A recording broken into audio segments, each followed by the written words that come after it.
Marissa Hale was no stranger to secrets. Over the past few months, they had crept into her life like shadows at dusk. Small, barely perceptible, yet enough to unsettle her. It had started with a gut feeling.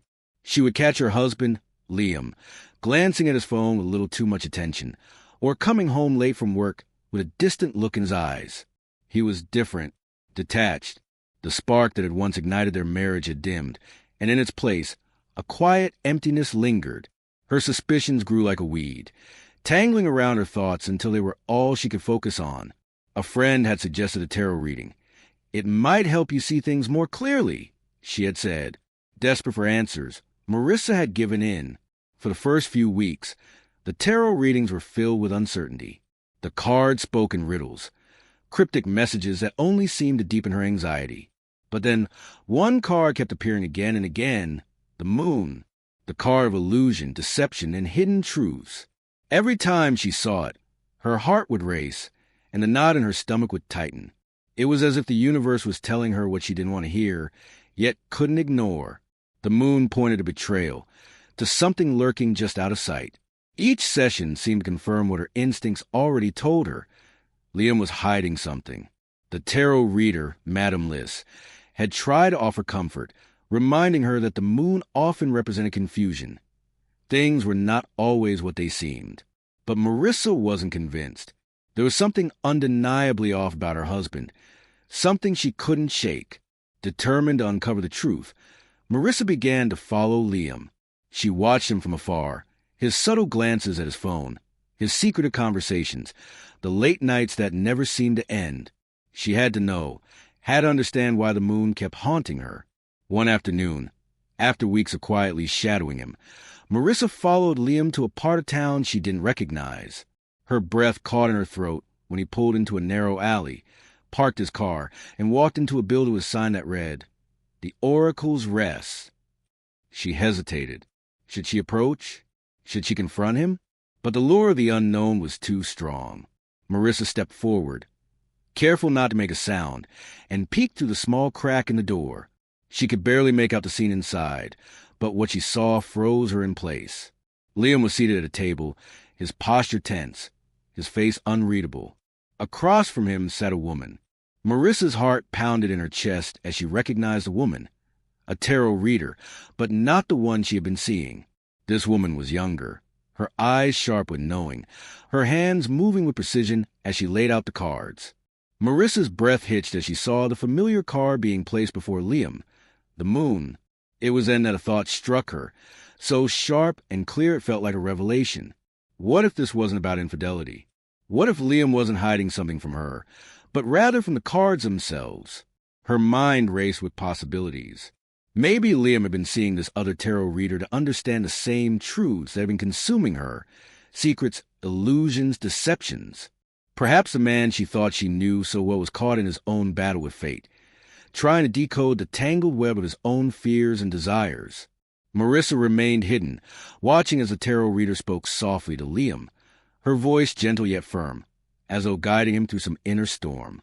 For the first time in months, Marissa felt something unexpected, sympathy.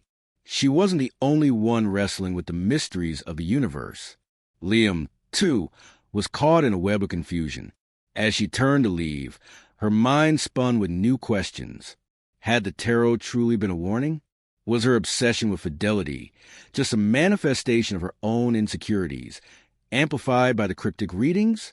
Or had it been a cosmic push to help them both confront the truths they had been avoiding? One thing was certain. The moon had not only illuminated Liam's secrets, but her own as well.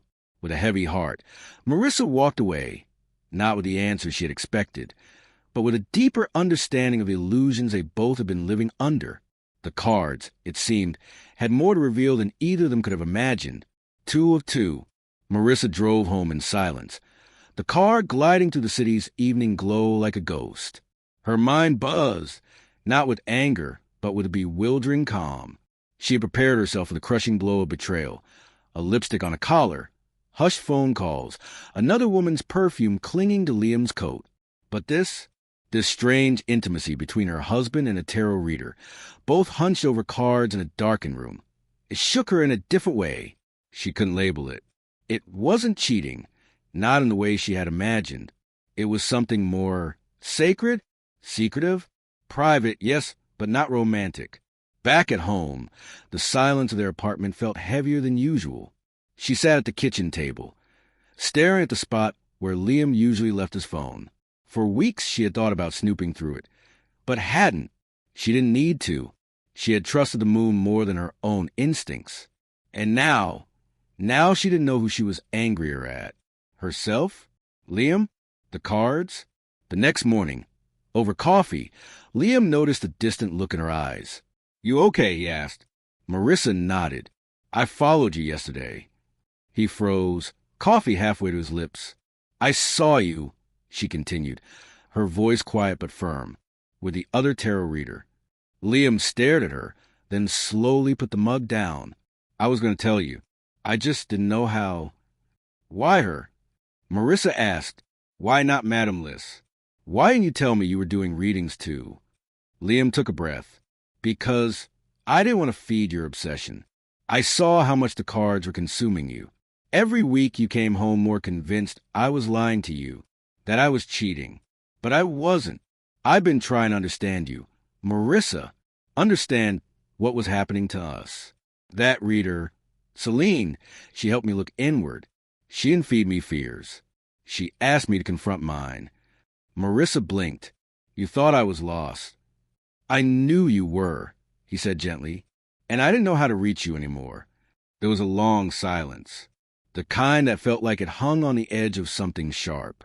"Why did the moon show up in every one of my readings, Liam? Over and over again. Was it warning me about you?" "No," Liam said, shaking his head. "Maybe it was warning you about yourself." Later that week, Marissa returned to Madame Liss's shop. The heavy scent of incense clung to the walls as always, and the air inside still felt thick with mystery. She sat across from the aging reader, her fingers trembling slightly. "I need clarity," she whispered. Madame Liss nodded wordless and began to shuffle. The cards fell one by one. The lovers, the moon, judgment. Madame Liss raised an eyebrow. A relationship at a crossroads, confusion, and finally an awakening. Marissa stared at the cards. This time, the moon didn't scare her. It didn't feel like an omen. It felt like a mirror. Maybe the illusions hadn't been in Liam's heart, but in hers. Maybe all along, the real deception was how she let fear rewrite their story. That night, she came home to Liam sitting on the balcony, staring into the darkening sky. She sat beside him, her hand slowly finding his. "No more readers," she said softly. "No more cards." Liam looked at her. "You sure?"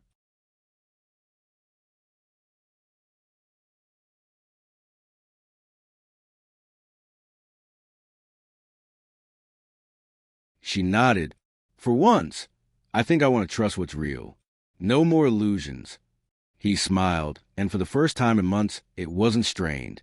Above them, the moon hung low, watchful, silent, and no longer so mysterious. She hadn't realized how much the ritual of the readings had embedded itself into her routine, her identity. The Friday evenings at Madame Liss's dim-lit shop, the flick of the cards, the cryptic beauty of the language. She had become addicted not just to the answers, but to the drama of the not knowing.